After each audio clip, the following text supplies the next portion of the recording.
जो सिस्टम मोदी जी चला रहे हैं वो सिस्टम, उससे पैसा नहीं बन रहा है। मगर सवाल यह है कि हिंदुस्तान के युवा जो हैं अग्निवीर में उनके साथ अन्याय हो रहा है या नहीं।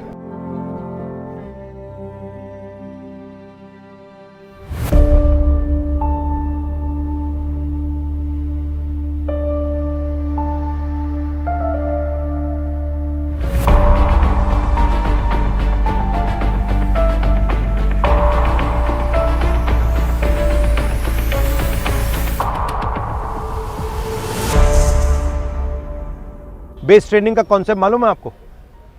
इमारत बनाते हो, बिल्डिंग डालते हो तो सबसे पहला काम क्या होता है? पहले नीचे का स्ट्रक्चर नीचे का बनता है। जी सर। तो रनिंग में बेस ट्रेनिंग का कॉन्सेप्ट होता है। अगर आप चाहते हो मैं आपको किताब दे दूंगा एक, जो पूरा आपको समझा देगा कैसे करना है, पल्स रेट को कैसे यूज करना है, बेस ट्रेनिंग कैसे करनी है, ये पूरा समझा देगा। आपका टाइम चाहिए? सर पहले वाला जो आर्मी वाला जो था सर, वो नियम तो ठीक ठाक था सर। उसके बाद जो ये अग्निवीर योजना सरकार के द्वारा लागू किया गया सर, इसमें 4 साल का है सर। 4 साल का, 1 साल का तो ट्रेनिंग में खत्म हो जाएगा सर। 3 साल हम लोग ड्यूटी करेंगे सर, क्योंकि हम लोग पूरा गरीब फैमिली से हैं सर। माँ बाप 200 टका 250 टका मजदूरी करते हैं सर, उसके बाद हम लोग को पढ़ाते हैं।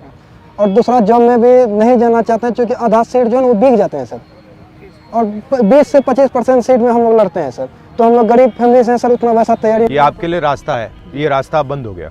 तो उसके बाद हम लोग सर ये सब रास्ता जो है बंद जो हो गया, ये हम लोग को बिल्कुल पसंद नहीं है, क्योंकि हम लोग एक ही सपना देखे थे कि सैनाम जाएंगे। आप जानते हो कि अग्निवीर के बाद आप में से मतलब 4 में से 1 ही बचेगा, आप जानते हो, तब भी आप ये कर रहे हो।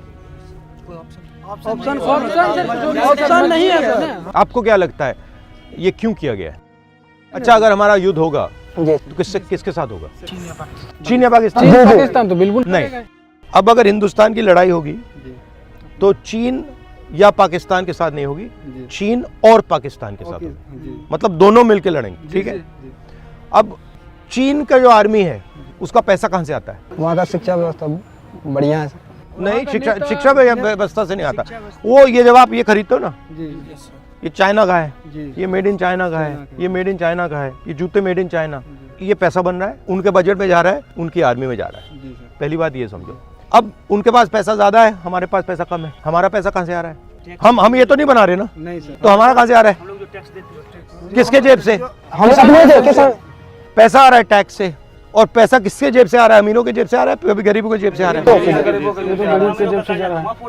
तो सर हम लोग का कर्जा तो आर्मी का जो बजट है उसमें पैसे की कमी है। पैसे की कमी है, इसलिए इन्होंने 4 साल कर दिया, अग्निवीर कर दिया।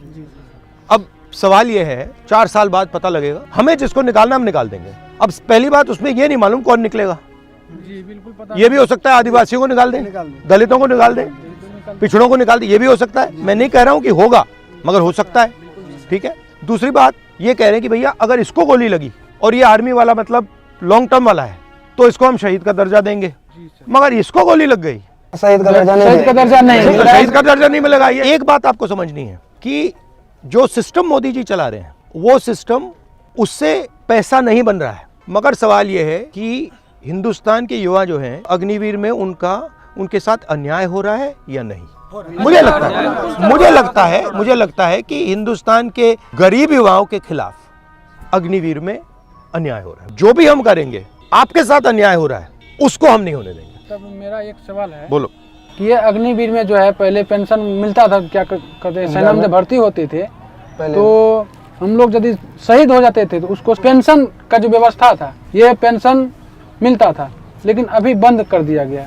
लेकिन ये सर अच्छा एक बात बताओ, सुबह मैं बताता हूँ। ऑर्डिनेंस फैक्ट्री सरकारी थी, ऑर्डिनेंस फैक्ट्री में आप जैसे लोग जाते थे, दलित, आदिवासी, ओबीसी, उसमें रिजर्वेशन है, उसमें आपकी नौकरी लग जाती थी, ठीक है। सेना में आपकी नौकरी लग जाती थी। अब क्या हुआ? ऑर्डिनेंस फैक्ट्री को परे कर दिया। अदानी जी बना रहे हैं, अब राइफल अदानी जी बना रहे हैं, गोली भी अदानी जी बना रहे हैं। अदानी जी की कंपनी में आपको रोजगार तो नहीं मिलेगा, कैसे मिलेगा सर? तो मतलब यहाँ वहां से भी रोजगार काट रहे हैं प्राइवेटाइज करके, यहाँ से भी रोजगार काट रहे हैं। और अगर आप देखें हिंदुस्तान के डिफेंस के बजट में अरबपतियों को दबाकर पैसा बनाया जा रहा है। जो आपको, आपके जेब में जो पैसा जाना था, जो आपकी ट्रेनिंग में जाना था, ठीक है, आपके पेंशन में जाना था, आपकी रक्षा में, बुलेट प्रूफ जैकेट में जाना था, हेलमेट में जाना था, वो अदानी जी की जेब में जा रहा है। और आपके जो रास्ते थे, एक आर्मी में जॉब पाना, एक इंडियन ऑर्डिनेंस फैक्ट्री में जॉब पाना, BHEL में जॉब पाना, वो सब बंद कर रहे हैं। सर अभी वर्तमान में हम जैसे लाखों हजारों युवा सर 1000 रुपया दे के सर अग्निवीर में सर सिलेक्शन लेते हैं, जिसमें किसी कारणवश ज्वाइन नहीं हो पाता है सर। तो आप सर अपोजिट के लीडर हैं सर, कभी आप भी सत्ता में आइएगा तो क्या सर इस नीति को सुधारिएगा? हम सरकार में आएंगे, इसको सबसे पहले इसको देखेंगे अग्निवीर हुआ क्यों है, क्योंकि आज तक ये सरकार ने समझाया नहीं हमें। और अगर इसको रोल बैक करा जा सकता है तो हम इसको रोल बैक करने की कोशिश करेंगे। अगर सेना हमें कहे कि देखो भैया हम रोल बैक नहीं कर सकते, तो फिर हमारे लिए मुश्किल हो जाएगा। मगर अगर सेना कहेगी कि हम रोल बैक नहीं कर सकते, तो फिर हम सेना से कहेंगे देखिए आपका पहला काम हिंदुस्तान के जवान की देखभाल करने का है। गारंटी हो कि भैया ये जो सेना 4 साल करके आए हैं, इनको कुछ ना कुछ मिले, ये हम कर सकते हैं। आखिरी बात मैं आपसे कहना चाहता हूँ, मेरे पास कुछ महीने पहले आप जैसे लड़के आए, तो उनके साथ क्या हुआ, वो 1,50,000 लोग हैं, युवा हैं, आप जैसी ट्रेनिंग की उन्होंने, और उनकी भर्ती हो गई। अग्निवीर से पहले की बात है, उनकी भर्ती हो गई। फिर उनको 3 साल लटकाया गया कि भैया तुम्हें ले लेंगे, तुम्हें ले लेंगे, तुम्हें ले लेंगे। पहले कहा कि भैया कोविड आया है इसलिए तुम्हें नहीं ले रहे, ठीक है। फिर उनको बोला कि देखो कुछ ही देर में हम ले लेंगे। 3 साल लटकाने के बाद उनको कहा भैया तुम्हें हम नहीं ले रहे। सर ये घटना हम लोग के साथ सर जी, हम लोग जो है सर हम लोग दौड़ तो सब कुछ करके मेडिकल हो गया, केतवाड़ में काम करके सर हम लोग केतवाड़ में काम करने के उसमें टका हुआ सर, वो फॉर्म फिल किए सर, फॉर्म अप्लाई किए, फॉर्म अप्लाई कर। मगर आपको आर्मी ने लिया नहीं लिया? नहीं लिया सर, मगर इनको तो ले लिया, इनको इन्होंने ले लिया और फिर कहा कि भैया नहीं लेंगे तुम। तो उनके साथ मेंटल टॉर्चर हुआ इनका, तो उनकी भी थोड़ी बात करो। हाँ, राहुल सर से जो मिले थे, हम पहले सोचे कि बहुत बड़ा आदमी है, कैसे मिलेंगे, नहीं मिलेंगे, बहुत हिचक हो रहा था। हमको लगता नहीं था कि हम उतना बड़ा लीडर से मिल सकेंगे।